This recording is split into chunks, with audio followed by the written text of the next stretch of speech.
I'll try not to. It's a big bill, so we want to make sure, as Right. with the staff presentation, that we are understanding its intent and what it's going to do. First of all, thank you, Senator Darnielle, as chair of this committee, and all the members for your interest and attention. It is a big bill, and I want to thank Kevin for summarizing the bill that's before you. It's the result of 3 decades of conflict that have finally gotten resolved. It's an amazing process to sit at the table for 18 months, which is what the parties did, and share and discuss in a civil way the different perspectives and concerns that we all had. The process was guided by the center at UW called the Ruckelshaus Center, and it was a very slow but steady and ultimately successful process. So I just want you to know that this did not happen overnight. This happened over months and months of meetings. But in the end, we gave you a report that Kevin referred to, and I have a copy here for you, that was signed off by Senator Braun and myself, Representative June Robinson, and Representative Chris Corey. Terry Anderson, representing the Friends of Fircrest, Jeff Carter, representing the Friends of Rainier, Matt Zuvich, representing the Washington Federation of State Employees, Lindsay Grad, representing the Service Employees, Sue Elliott, representing the ARC, Julia Bell, representing the Developmental Disabilities Council, as well as Bill Moss, Assistant Secretary of Aging and Long-Term Support, Amber Leaders from the Governor's Office, and Evelyn Perez, the Developmental Disabilities Administrator. We all sat at the table for 18 months, meeting at least once a month, and we got to a real agreement on how to rethink the way we care for our clients who have intellectual and developmental disabilities.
The one thing about Bill is that he takes the world seriously. He takes this country seriously. He takes patriotism seriously, but he doesn't take himself that seriously. To understand Bill, you have to understand Jill and the relationship between them. She's the glue. She's the one that made possible all of the moves that he's made in life and in the course of raising 5 children. And it's always been Jill, and she also is an intellectual heavyweight in her own right.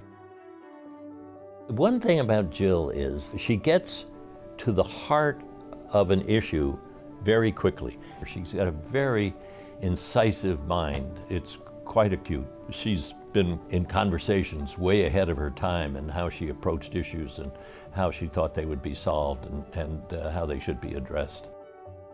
She is an inspiration for him and someone that he shares issues with. So when you think about it, you can't think of Bill alone. You've got to think of Bill and Jill. Bill's career following law school, he started practice with the family and then almost immediately ran for the state legislature and became the Speaker of the Indiana House quickly. So both the scale and the intelligence and the passion of the man burns through, and that's how you go very quickly from a private citizen and a law student to a leadership role in government. He ran for the Senate at a very difficult time against Birch Bayh. He didn't win, but he came very, very close to winning. And then he went into the executive branch. And Bill's career has followed a public service orientation all the way through. And it's that public service that tells you about a quality you might not immediately recognize, which is his patriotism. He is a deeply profound patriot. Bill has read all the history of the Constitution. He's read a biography of every president of the United States. Can you imagine staying awake through a Millard Fillmore biography? Downtown St. Louis was so blacked out by a dense fog and smoke that visibility was limited to 50 yards. Of the 41 industries discharging directly into the Cuyahoga, 19 bear the onus of having been singled out for inadequately treating their wastes. Everybody is downwind or downstream of somebody else. Los Angeles has been plagued with a smog which irritates the eyes. When we started back in 1970, the newspapers, television, radio was so negative. Everything was falling apart. What's happening to the rivers that catch on fire? Why is it difficult to see the mountains in Denver or people, for that matter, in Los Angeles? EPA started out responsive to the public demand that something be done to clean up the environment and protect their health. He's a strong believer in rational systems and the rule of law, and it all fits a pattern. And that's why he was so successful at the Environmental Protection Agency, because he had this appreciation for the outdoors and for nature and for the kind of world that we want to live in. At the same time, he knew there has to be rules in order to make that work. Bill demonstrated how democracy should work.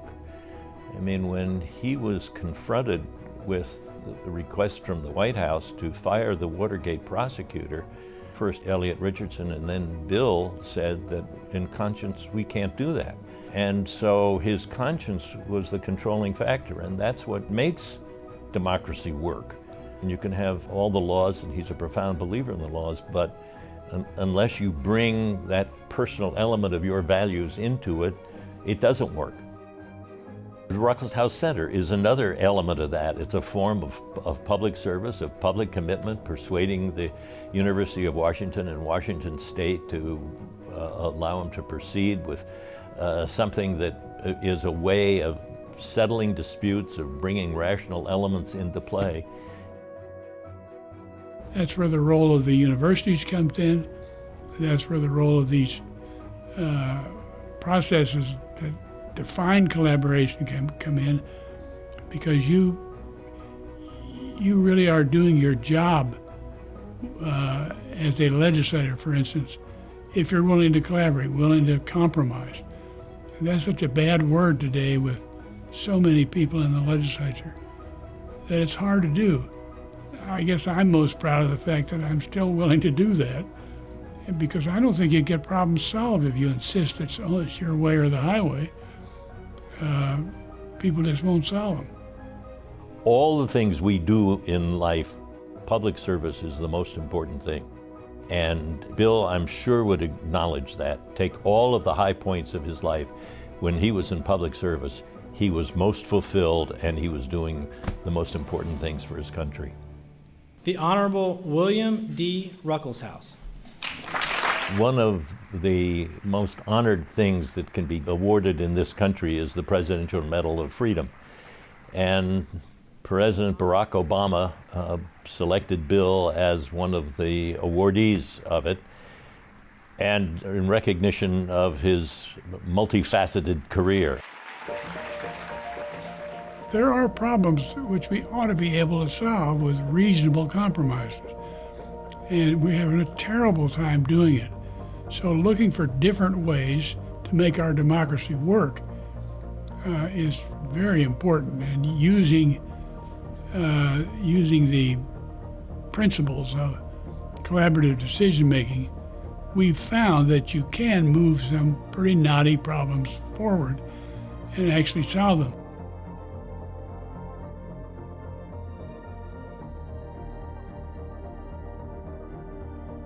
I don't think Bill will ever finish all the things that he wants to do in life.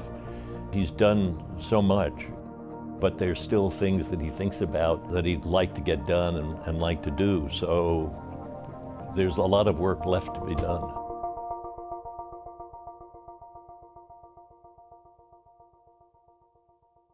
I'm Jerry Grinstein, and it's my privilege to welcome you to the 10th Annual Ruckelshaus Circle Luncheon. A lot has changed in the 1 year since we had this predecessor luncheon, but the goal is the same, and that is to support the Ruckelshaus Center and to do it in a way that continues the memory and the work and the life and career of Bill Ruckelshaus. The Ruckelshaus Center was Bill's idea of a way of solving public problems that needed to be addressed, but doing it without the contention and the rivalry and the collision that comes. And it's better done with collaboration and with processes that identify the goals and not focus on the problems. And it's worked amazingly well, first in Wyoming and now in the state of Washington, sponsored by WSU and the University of Washington.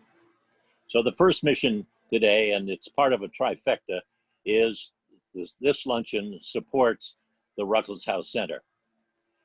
The second piece of it is, this is the 50th anniversary of the Environmental Protection Administration. And this is the first time that we've had these two former administrators work with the panel. These two are among Bill's very favorite people. They are Lisa Jackson and Bill Reilly. Bill was the first and founding EPA administrator. And then when it got in a state of disrepair during the early part of the Reagan administration, Bill was called back. These two, Lisa Jackson and Bill Reilly, are also active in what's called the EPN, the Environmental Protection Network. And they are working to restore its attention to clean air and clean water and to the goals of the EPA when there's a change of administration, to get back to the direction and the course that EPA was on. The third part today, to complete the trifecta, is the moderator of that panel is Mary Ruckelshaus, Bill's daughter. And Mary is a world-class scientist, environmental activist, and scholar, and faculty member at major universities. She knows the field and is well-spoken and is clear thinking about it as anyone could be. And I hope she will steer at least some of this discussion in the direction of what is the future of EPA, because Bill would love to have heard that. Finally, I'm happy to announce that the board has created a matching fund. Any gifts given in the course of this luncheon or shortly thereafter, very shortly thereafter, will be matched by the board up to the first $50,000. So if you've got a pen handy and some paper, write a check and send it in, and it'll be matched. If you give 500, it's 1,000. And if you give 1,000, it's 2,000, and so on. This board is committed to continuing the work that Bill envisioned. And now let me turn it over to Michael Kern, who is the director of the Ruckelshaus Center, and a fellow who has earned Bill's respect and admiration for his hard work and for the results that he's producing. And nobody knows the direction better than Michael Kern. Michael, thank you. Thank you, Jerry, for those wonderful remarks. I'm Michael Kern, director of the William D. Ruckelshaus Center. We're so excited to be bringing all of us together today to celebrate Bill, commemorate EPA's 50th anniversary, and to hear from Lisa Jackson and William K. Reilly. I want to extend thanks to our premier sponsors, lead sponsor, sustaining sponsor, supporting sponsors, and members of the Ruckelshaus Circle. Their names have appeared on the screen today, on the event website, and in event emails. We are so grateful to them. This is the first time I haven't had to ask an audience to hold its applause until I got through mentioning all the sponsors. But now, please applaud so loudly in your home that the neighbors will wonder what's going on. These sponsors deserve it.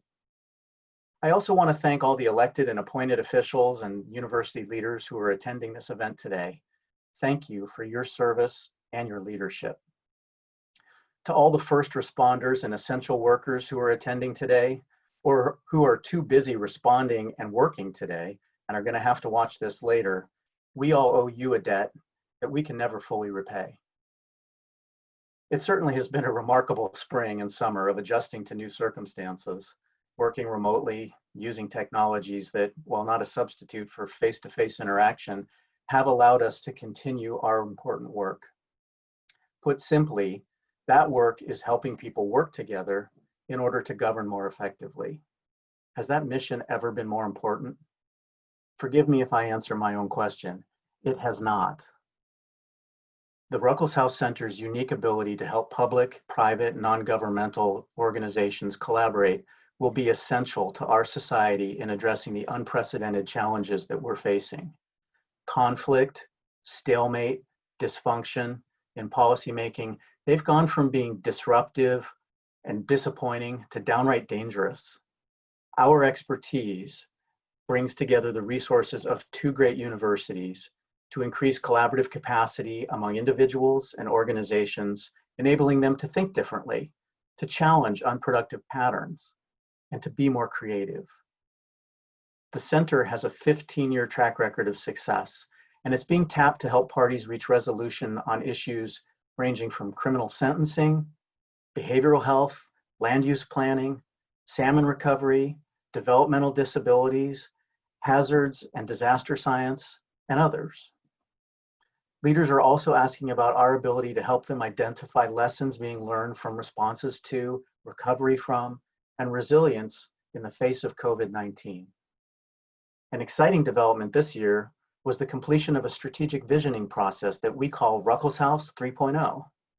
It describes the next generation of work needed to effectively pursue our mission and achieve Bill Ruckelshaus's long-term vision. We need your help to create a larger network for collaboration across the public dialogue. On behalf of the Ruckelshaus Center's faculty and staff, thank you so much for supporting our work and being part of this special event. Speaking of special, I am humbled to have the honor of transitioning us to this event's focus, the past, present, and future of environmental protection, by introducing none other than our beloved Bill Ruckelshaus himself, who shared his thoughts on that theme last year in a video keynote for American University and the EPA Alumni Association. Interviewing Bill for that video ended up being among the last of many hundreds of conversations that the two of us shared, and it will therefore always be among my cherished memories. We would like to share a small excerpt from that conversation. I'll see you again at the end of the program. Thanks. The Environmental Protection Agency was formed to preserve and enhance the quality of America's most precious assets, our air, land, and water. With your leadership and the assistance of EPA's fine career professionals, and with a good working relationship with state and local environmental agencies, I'm confident we will accomplish our goal, the protection of the health and well-being of the American people. How we got here is a really important question to understand if we're going to do the right things about making our program work better and be more effective at the national and state and local level. EPA has had a major role in solving one of the global problems, the ozone hole, which was lobbied through what's called the Montreal Protocol. The world came together, signed this protocol, and effectively banned chlorofluorocarbons. Now, doing that for carbon and its impact on the climate, which it seems to me the scientists have overwhelmingly said is going to need to be done, if you don't conclude today that you ought to do something about climate change, that we ought to take serious steps to reduce carbon, to reduce the greenhouse gases, so that these problems of fires and storms and the threat to humankind that represents, our failure to do something about it today dooms us in the future. We don't believe today that there's enough of a threat to natural systems. We don't understand how those natural systems contribute to prosperity and economic growth and purposeful life.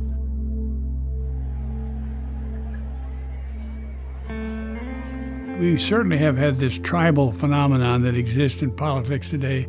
If you're concerned about climate change and you see that as a real problem coming at us in the future and faster than we thought, if you look at these hurricanes on the East Coast, fires on the West Coast, that's exactly what the scientific models predict will happen as climate change becomes a more severe problem. The use of natural capital is going to have a cost associated to it. We've got to understand that cost. We've got to all work together to ensure that progress is made on protecting public health and the environment.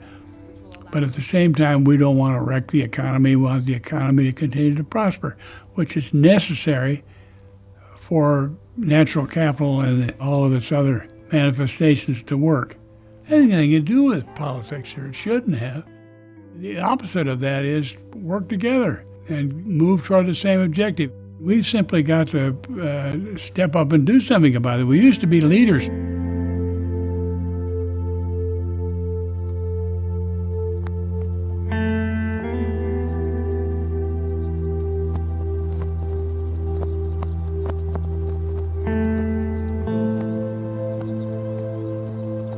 The government shouldn't see itself as the powerful unit telling everybody else what to do. It should see itself as the orchestrator of constant progress so that the poor health and bad environment is gradually getting better until you look back 40, 50 years later, which is where we are now. It's a lot better, and it's a lot better because this agency existed. And that doesn't mean that the progress is over or that we're finished. You need to cleaning up the environment is not like building a highway or painting a house. You got to stay everlastingly at it. I think we've got to work very hard at seeing this effort to improve public health and the environment as a joint effort, an effort by both the regulated and regulating community. And I think both sides can do a lot to improve that. Collaboration means you get all the people who are going to be impacted by the needed changes together and give them the authority to make changes in the law or in its implementation that will greatly enhance the possibility of success in controlling that part of pollution. It doesn't work for every problem. It doesn't work all the time for problems it ought to work for.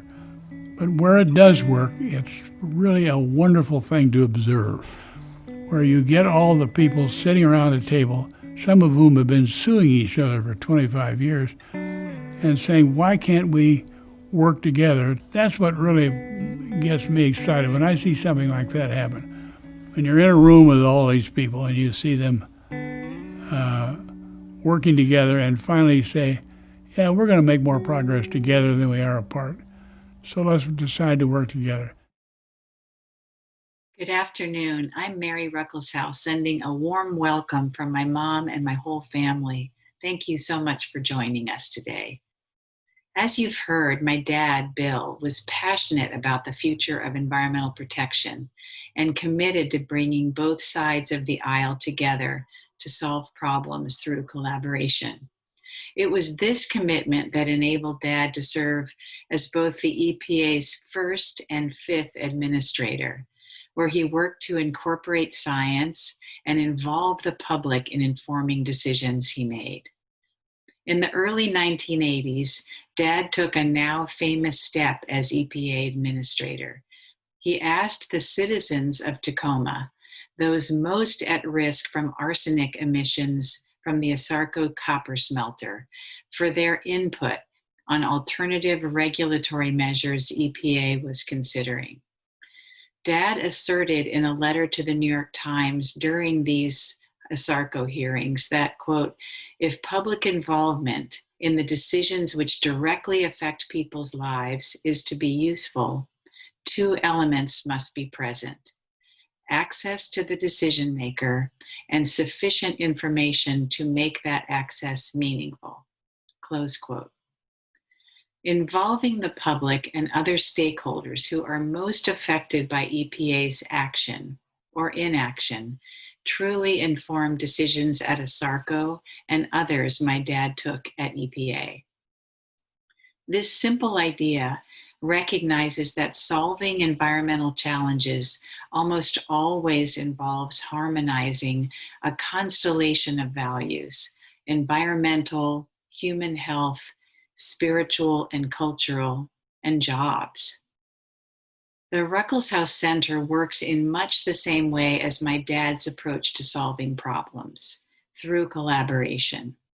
He believed that in bringing all parties to the table and in creating a clear and effective solution, you would create a longer, larger, and more lasting outcome for future generations. The center works to be part of Bill's legacy by carrying out his vision of effectively using collaboration to solve the tough problems of today.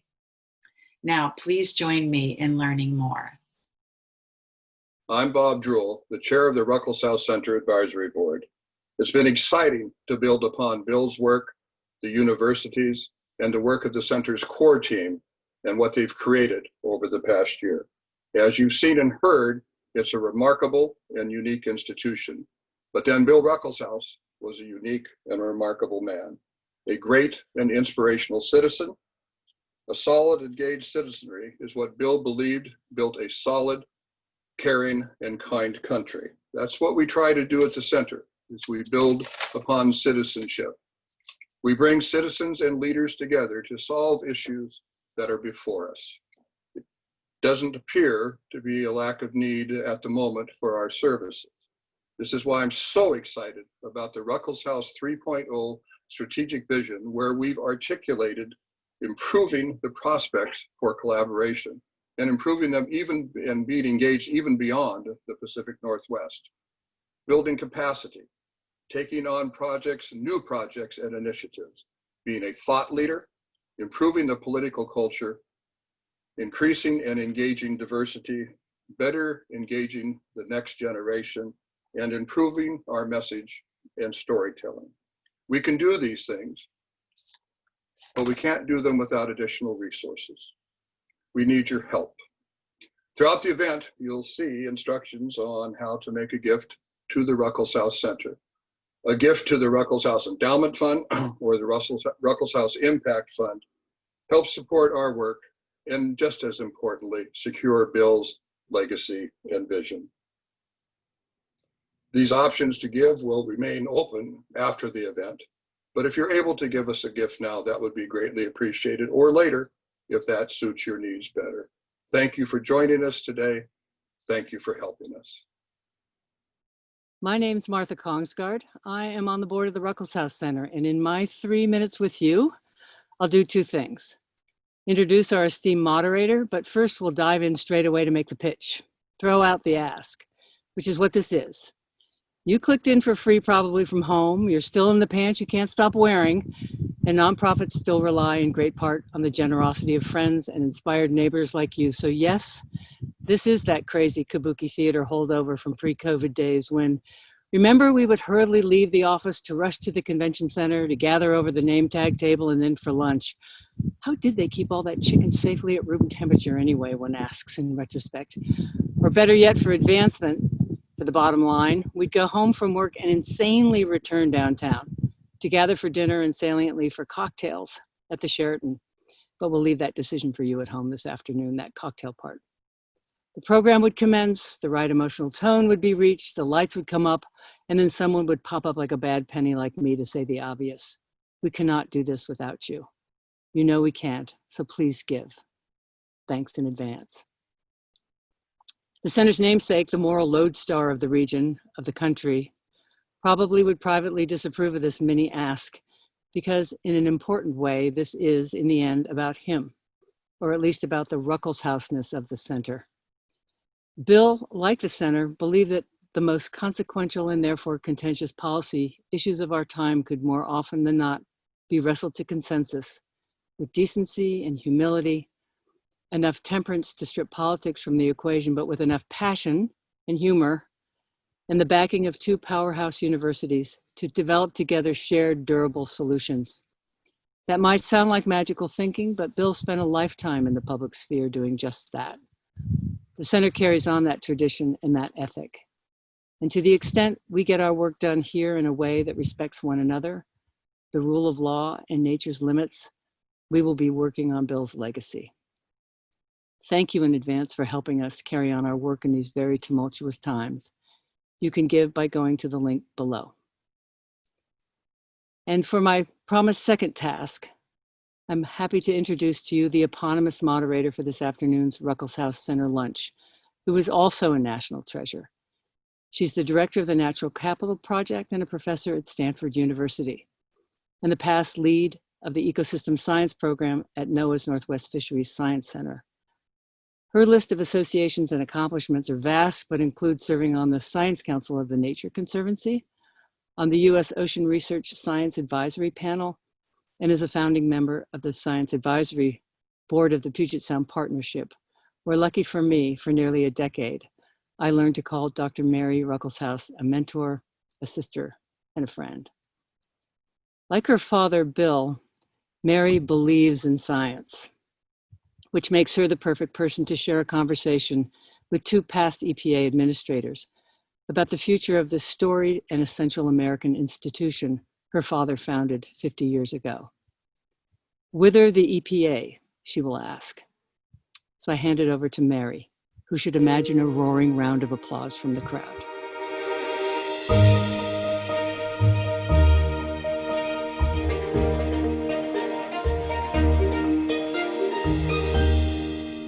Okay, given that the theme of this event is the past, present, and future of environmental protection, let's start with the past. So Lisa, what would you say were the biggest opportunities and challenges when EPA was founded? Oh, wow. Listen, I think, there were big challenges. The country had come together and was not happy about the state of the environment. There was air you could see, as your dad always said, there was water that would burn. And people had a real sense that we were destroying this American legacy, this amazing gift that is the United States for our future generations. And so I think the challenges were really apparent, and I think the other, you had high expectations and big challenges, and you had expectations that actions were going to start happening right away, not that, you're going to have time to set up this entity. And so it was great because a lot of people came together who were already working in health departments and public health areas, but they really needed to focus. And obviously, your dad really needed to figure out how to build something from the ground up and run it at the same time. Mm-hmm. And Bill, why would you say that EPA's founding happened under a Republican president? It's just interesting to think about that in these days. Earth Day 1970, which preceded by 4 or 5 months the establishment of EPA. Well, no, it didn't. EPA, yes, it did. Now I'm confusing it with the Clean Air Act. It was all 1970, and it was said on that Earth Day that if you were not a friend of the environment that day, you kept quiet about it. The culture was very green. The expectations were very high. There were 20,000 people in the streets of New York, universities, law firms, judges, professors, kids were all marching and excited and full of expectations that we were going to change the way we dealt with nature. So it made it a mandatory bipartisan issue.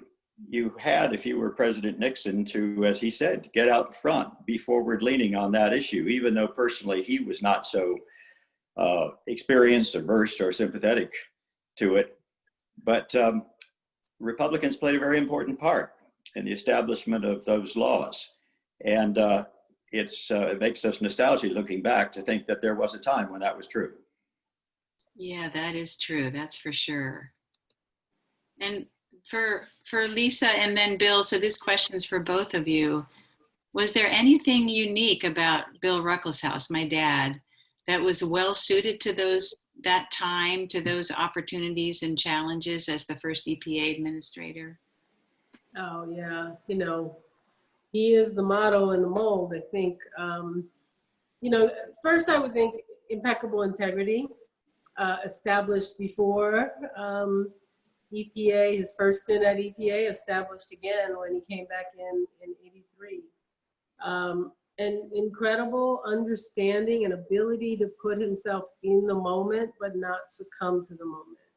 I think it's really hard to, when you sit in this chair, Bill, I'll be curious to see what you think, but you're in the chair, you want to build and carry out the job, but you don't want to have an eye on the legacy or what they're going to say about you, because inevitably that leads to, mind games and worse, right? So he had this incredible ability to realize how important those first steps were. I was thinking about that Hamilton line, George Washington says we have to teach them how to say goodbye. He taught us that we had to set our standards high and to keep them that way. He taught us the importance of transparency. He knew that from the beginning. He knew the importance of enforcement. It's a regulatory agency. He understood the importance of science being the backbone of everything we did. And I think every administrator after him took those same 3 concepts, the rule of law, science, and transparency, and built a lot of their work on top of that. At least the ones that I really respect. And how about you, Bill? How would you see that? Well, I think of a number of things in connection with your father.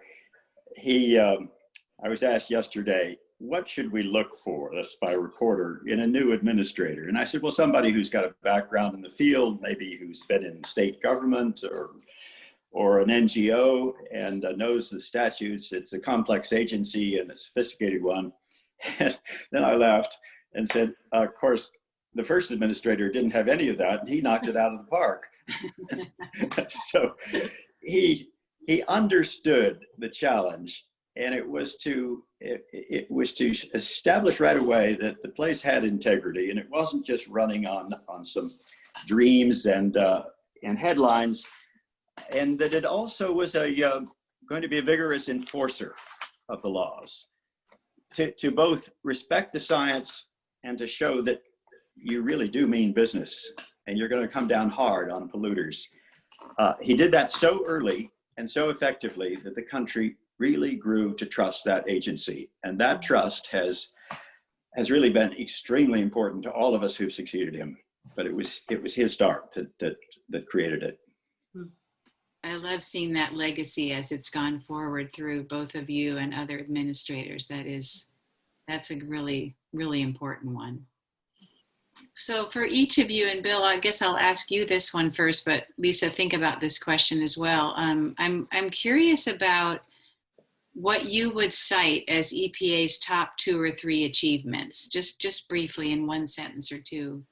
And that could be either during your time or from before or after your time. But what would you say are some of the real highlights of EPA's achievements over its history? Well, I think the one that's essential to all the others, as we were just saying, was the establishment of an independent, very aggressive regulatory body that did pay attention to the science.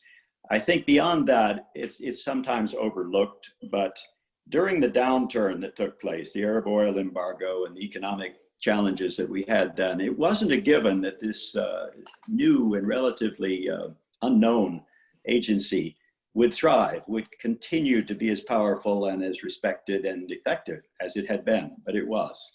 And I know that was considered Russ Strain's greatest achievement during his tenure. Beyond that, I would say the fact that the agency was able to deploy a couple of $2 billion a year for wastewater treatment plants throughout much of the 70s and 80s without fraud, without scandal, and very efficiently, I think is often overlooked. And I think it's important as we look to the future to realize that should there be the need, and I think there will be, for concomitant expenditures to deal with sea level rise, for example, and shore up cities, EPA showed that it knew how to do that. And I think would do it well. And finally, I would say that the sulfur dioxides reduction program and the elimination of acid rain from the Northeast was something that succeeded earlier and more effectively even than those of us who were proponents of it did. Yeah, and that just led to so much confidence, like you're saying, and what smart regulation can do. So that's a great example. Yeah, thanks. And a real hat tip to your leadership, Bill. All really good points. When I was at EPA, it was over the period of time where EPA turned 40. And actually, your dad came, we celebrated accomplishments, and then Time magazine, Aspen Institute did the list of the 40 greatest achievements of the EPA, and people have forgotten so many of them, from banning DDT and pesticides that were having just unknown and awful effects at the same time. You mentioned the construction grants, the sewage treatment program, just the belief that it was not okay to dump our sewage into our rivers that served as our drinking water sources. Again, the environmental enforcement program, the idea that we had to come up with a way to enforce these environmental laws and delegate them down to the states and sometimes the local level. The reporting programs, one of my favorite, the Community Right to Know Act, the idea that a community has to be able to access information on what's happening. Clean cars, we think about clean cars, the recycling programs.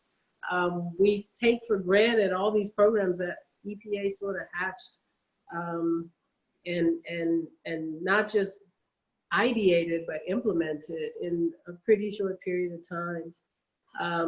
I think we should put the endangerment finding, the finding in 2009 that greenhouse gases endanger public health and the environment and welfare.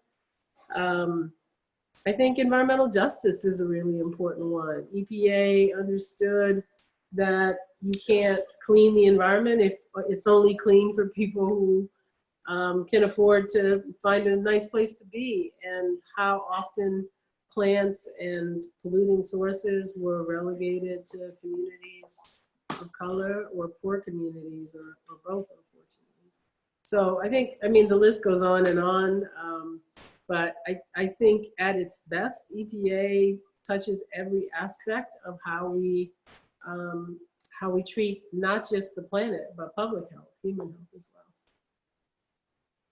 Yeah, it's so good to hear both of you talk and express some of those accomplishments, because you're right. I think, Lisa, it's a good point that we might otherwise take it for granted that cleaning, getting the acid rain cleaned up, what you said, Bill, and the focus on climate change as a human health risk, those took work, and they took time, and they took dedication to get those ideas put in place, like you said. So it's great to have your perspective on how far we've come and how EPA contributed to that. So Bill, moving to the present, what would you say has changed? How have environmental protection opportunities shifted, and also challenges? Well, throughout the history of the agency, there have been periods of innovation and creativity and new legislative proposals, and then periods of reconsideration or retraction or consolidation. We are now in an era that has no precedent, that is one of radical reconsideration of the priorities, the norms, the directions, the specific foci, really, of 50 years of history, very successful history. It's as though people are looking at an extremely successful agency and taking apart the mechanisms that have made it so. Whether you look at lead or methane or the role of science or the disavowal of climate change, even when major infrastructure investments are being made, infrastructure that will last for 50 years. The idea that one doesn't take into account sea level rise expected if it's a coastal kind of bridge or road. All of these things are new. And one wonders if they will last. We have to recall that the president was elected promising to break up EPA into little pieces, and the country nevertheless did elect him. So I think we have to confess that we are not as green a country as we were. The fact that can be said, and that some of these dismemberments can take place. But the agency is challenged as it never has been. Its morale could be a lot better, one can imagine. But one also has to take some comfort in the fact that the president hasn't touched the statutes. The clean air and clean water have the support of something like 85% of the country that either believe in them or want them strengthened. And that's very reassuring. So the assault has not been quite as direct as it might be, but that's that's small consolation. I think you touched right on it, Bill, and I think looking ahead, we're in a period where government as a whole is not inspiring confidence. The ability of government to address challenges, challenges like COVID, which is another one of those big challenges that sort of comes from outside, like pollution does. It's not like we don't know where pollution comes from, but if you're in a community and you suddenly have a problem, it's like forced upon you. It almost feels as existential. And so I think the concern is that the future of human health and the environment is in, is government the place where it's going to be safeguarded? And I think those of us who, I think you would agree with me, Bill, it has to be that place. I mean, that is the role of government, is protection. Protection's in the name of the agency. It is the only agency whose sole mandate is not to take care of a sector or an industry group or promote a certain position policy-wise, other than protecting human health and the environment. And so it's incredibly important that we be successful. I also think, though, we have to look ahead to a time, to the next few years. We also see an incredibly active group of young people, not all young, some young at heart, but in general, folks who are feeling the importance of this moment on everything from racial justice, justice writ larger, climate change, climate justice. And so it also reminds me to a degree of the fact that the only people who can empower the Environmental Protection Agency are the people that EPA protects. And so I'm actually optimistic about these future leaders. I think we could be seeing, the next Bill Ruckelshauses, the next Bill Reillys, the people who are going to step up, demanding with the same urgency they did in the 60s and 70s that forced the agency to be created. And I think that gives me optimism in the face of the kind of attacks we're seeing. Mm-hmm. Yeah, I'd like you to, Lisa, just carry that a little bit further, because I think that's a fascinating point about how this national conversation about race and equity and social justice, how does that connect to environmental protection in general, or what might EPA's role be in that in an ideal world? You cannot have climate change be addressed without looking at environmental justice. We know that climate change in general is going to impact places most severely in the Southern Hemisphere, Africa, Latin America, parts of Southeast Asia. It's not to say there won't be dramatic changes across the globe, but there's a justice writ large in that is, I think, for anyone with a conscience, just the migrations of people for food could completely disrupt, whole societies. And so sort of justice at the most fundamental level. We also know that historically, poor communities of color have borne the brunt of pollution and environmental degradation as a whole. We see COVID not affecting people equally, and part of the reason being air pollution is not equally distributed in our country, nor is asthma, and that's not a coincidence. And so we know that all the issues that, if we're really going to build a people's movement that says we have to address climate change, it has to be all the people. It's not going to work if it's not. And so the two issues are, incredibly connected. I grew up in New Orleans, at the mouth of the Mississippi, with drinking water that had hundreds of carcinogens in it by the time it reached the intakes in our city. And also a city that, was dramatically altered in 2005 by Hurricane Katrina. And then again, my friend Bill co-chaired the task force on the BP explosion and oil spill. And so, again and again, we are reminded that communities, this whole thing is about protection of communities. It comes down to people. And I think I am also really encouraged at how many young people are marching for racial equity on behalf of Black and Brown communities, because they now know and understand that they are going to have to demand equality and justice as part of the government they want. Mm-hmm. Yeah, that is an inspiring thing to see. I agree. Mary, if I could add something. Please. The connection that Lisa makes on environmental justice, which is a program I started EPA after exposure, particularly to the kinds of things that she's describing in various concentrated areas of pollution in the country. But something that is of great concern to me right now is the condition on Indian reservations. The Navajo reservation, I think, is one of the largest, and people are telling people there to wash their hands regularly. Half the population there has no access to running water.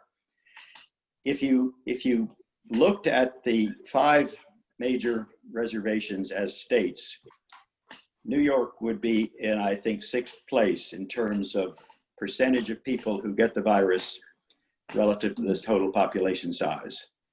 It's really a scandalous problem, and fundamentally it's a very important environmental problem, but it's a health problem, it's an economic problem, and it's a problem, frankly, of just terrible neglect.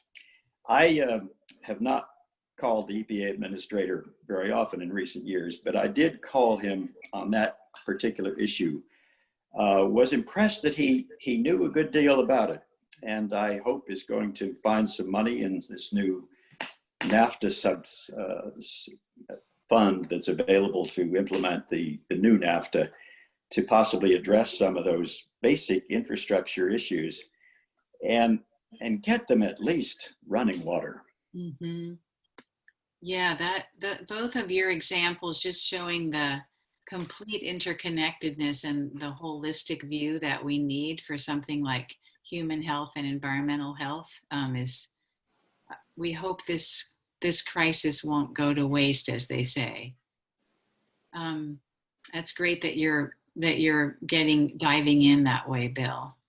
So a question for you, Bill, and then for Lisa, and then we'll turn to the future, but one more on the present. So the Ruckelshaus Center is nonpartisan, as you know, so I'm not asking for your assessment of the environmental performance of this administration or the current holder of your former office. But in terms of discussing the present of environmental protection, do you have a thought or two on what might be the most impactful developments of the past 4 years or the next 4 years? So you can think of it as what's already happened or what might happen depending on what kind of leadership we have. I'd love to hear both of your thoughts on that. Well, you know, we have capacities that during even as recently as Lisa's time were not developed to the same degree. Artificial intelligence, the ability to use facial recognition to eliminate weeds. I have a Midwestern background and farm background, and I just love the idea of the tractor moving along with its facial recognition, spotting a weed and zapping it. And I mean, and this is not fantasy. This really exists, and the concomitant capacity to also assess nutrients in the soils, water in the soils, and possibly reduce the really heavy application of the kind of pollutants that get down through the Illinois River and Missouri River and Mississippi into the Gulf and lead to a dead zone there. I think those are going to create a lot of new opportunities for the next EPA administrator going forward. And I think they'll make a big difference. The other thing that's going to transform the country, and one hopes the agency in response, is climate change. When we begin to see cities, something like 35 of them in New Jersey alone, who have regular inundations, and high tide situations, storm situations, offshore winds, regular inundations of flooding, and gradually cede space and cede housing and streets and the rest to the ocean, there's going to be a need for a more considered response that builds upon resilience. I would very much hope that EPA is central to that, and in fact leads on it. It's not inevitable they will. There is legislation pending to create a carbon tax, but unfortunately part of it would remove EPA from the game, essentially do away with a lot of the regulations, which it's thought somehow if we had carbon tax would be addressed that way. But EPA will have a very great deal to do, and I hope it's allowed to do it. I hope it's a player, and that the President recognizes that it needs to be central. Mm-hmm. Yeah, that's a powerful one. You're right. Lisa, how about you? What do you think about for most impactful? I think we need a way to ensure science is built back up as the basis of EPA's work.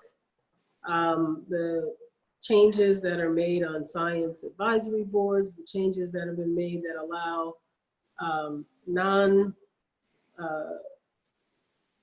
staff to come in and alter major documents, I think are just unacceptable. So I think it's back to basics, restoring the role of science in the agency, restoring the rule of law in the agency. I agree that if anything, EPA should be elevated going forward. And so, I would like to see a strong EPA be part of the setup from the beginning. I mean, one of the advantages we have right now, it doesn't often happen. A lot of times people think of environmental protection as costing money, but clean energy and energy efficiency we've demonstrated time and time again. We're doing it at Apple every single day. We're talking about it all the time. It's cheaper, it's cleaner, and it's cheaper. The only thing we need to do is work so that the legacy systems can be replaced in a reasonable amount of time. And we have almost all the technology we need to make a huge dent in the work that needs to go forward. So, you know, if I say to, you know, the average person, you know, I have power that's cleaner and cheaper, what do you think? They would say, okay. And it wouldn't matter. I think it's not a partisan issue. Mm-hmm. And so it's really returning the ability of technology. EPA has always been, you know, a technology forcing agency. It can't protect, it can't mandate protections that aren't available to be there, to be purchased, to be installed. But clean energy is cheaper. Storage is coming down in price over and over again. We're seeing that there's a return on those kinds of investments. And so, yeah, I mean, I really hope that instead of fighting this moment, fighting to preserve the old systems that are based on fossil fuel, dirty energy, we actually move in a fair and just way across the board to enable cleaner, cheaper systems. Yeah, and those win-wins are, as you say, nonpartisan. Yeah. So thank you both so much. I have one final question for the regular part of our session today. And I know you both knew my dad. He respected both of you deeply. And you know that he was an optimist. So I'd like to end on a question about optimism and just have each of you say, what do you feel most optimistic about for environmental protection in the years to come? So Bill, do you want to start? Well, you know, it was never a given that we would transform, the country would transform its nature protection and manage its natural resources in the way that we have, bringing back so many rivers and lakes and making Los Angeles a place that's no longer inimical to your health. All of that happened. We have cars now. I think we have 3 or 4 times as many cars as we had 40, 50 years ago. And they produce a fraction of the pollution that they did. Lisa referred to that. That is really, I think, a foundation for a very optimistic future. The country set out to do something really grand, very ambitious, and consistently through Republican and Democratic administrations, that's what it did. And we have this glorious nature to thank for it and appreciate it. And it's up to us to keep it. Mm-hmm. Yeah, hear, hear. That's a really good point. Good thing to remember. And I think I would echo that. I would go back to my point about young people, an engaged electorate, an engaged group who, you know, as we've all said to the point where it's almost a cliche, our grandkids asking, what were you thinking? Why didn't you take action? You could see these big threats coming out after us, not just climate change, but biodiversity, food security, water security. You know, you could see it happening. What were you doing? I think that makes me incredibly optimistic. Environmental protection is not a spectator sport. It is not something done by the EPA without earning the trust and almost the mandate of the American people. And your dad said that he wrote in Time magazine. He was actually writing for me, but he, you know, I used it, and you know, this past year when he passed, and said, you know, the most important thing the EPA can do is earn the trust of the American people when they are scared, when they are worried, when they are facing either an acute threat or a longer term one, the belief that there are people in the government whose job it is to protect their family's health, their environment, the place they love, the places they grew up in. It's incredibly powerful. And so we just have to rely on these young people to continue in the legacy of your dad. Mm-hmm. That's wonderful. Lisa has said that so eloquently. Yeah. I would add something a little lighter to this story. only twice in my life did I meet Richard Nixon, even though I worked in the Nixon White House for 2 years. And the second time was in New York, where he spoke sometime in the 90s at the Plaza Hotel. And I went up to him and he said, I recognize you. You're the EPA guy. And he said, you know, I'm an environmentalist. I set up EPA. And then he said, who was that first guy I sent over there? The guy with the funny name. You ever see him? And I said, Ruckelshaus. Yes, I do. He said, well, tell him hello for me if you see him. He did a great job. And I was looking at Nixon thinking, has he forgotten about the Saturday Night Massacre, or does it just not matter? And I thought, I'll take it. And I think your dad would too. I told him that story and he just harumphed. Yeah, that is a pretty, another one for us to file away of interesting and very, like you said, it's great to end on a light note. And both of you, your sense of optimism and the reasons why is so important for us to carry away today, because we know, like you're saying, Lisa, we can, if we get out and do something about it, things will change. And Bill, your point about how we've seen how a strong-willed population and a regulatory agency that does it with heart and, like both of you said, builds trust, we can make a huge difference. So that's a wonderful message for our audience today. So thank you both very much, and we'll talk more in the Q&A. Thanks, Mary. Thank you to Mary, Bill, and Lisa for those insightful remarks and discussion. I want to thank all of you for taking the time to celebrate Bill, commemorate EPA, and support the center. If you're attending the live post-event Q&A with our special guests, you should have received instructions in your email.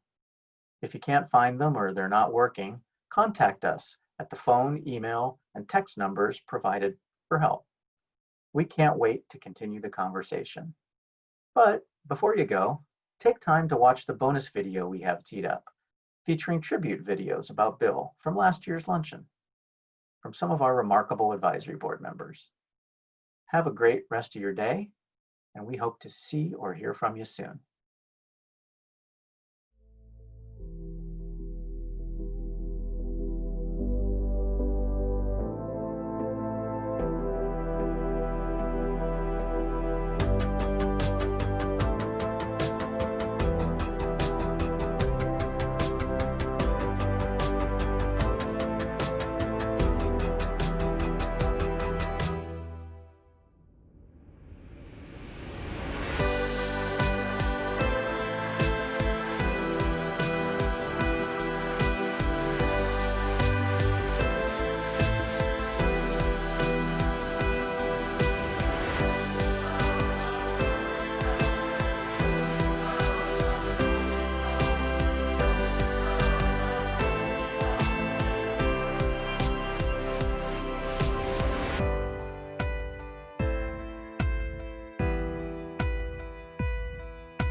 Bill Ruckelshaus and I met a long, long time ago and been pretty darn good friends ever since. I've known Bill Ruckelshaus probably since the late 80s or the early 90s. I met him when I became the director of the Department of Ecology for the state of Washington. I've known Bill about half my life, which is not long enough.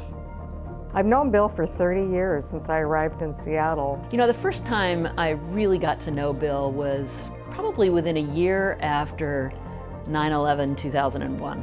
I met him at Weyerhaeuser when he first came out here to work for Weyerhaeuser. There are several things you can't miss about Bill. One is he's got a wonderful light touch. He is a very fine gardener, and one of his specialties growing dahlias. You plant well, you nurture well, and you watch growth and give it some guidance. You know, stake up the plants that are tipping over, give them every opportunity to succeed. And I think he does the same thing in the many controversies he's been involved with. You let the people who are involved ultimately find their way to solutions. You give them guidance, but you don't demand solutions. You nurture them to gain solutions. It's the same way with Dad is. So Dad is in controversies in many respects the same thing. In every situation, he can disarm it by coming in with his humor and his lightness. His presence is part of that. His enormous head, you may not have noticed, but Bill has an enormous head. I mean, most people are 7 1/4 or something, and Bill is 8 9/10 or something.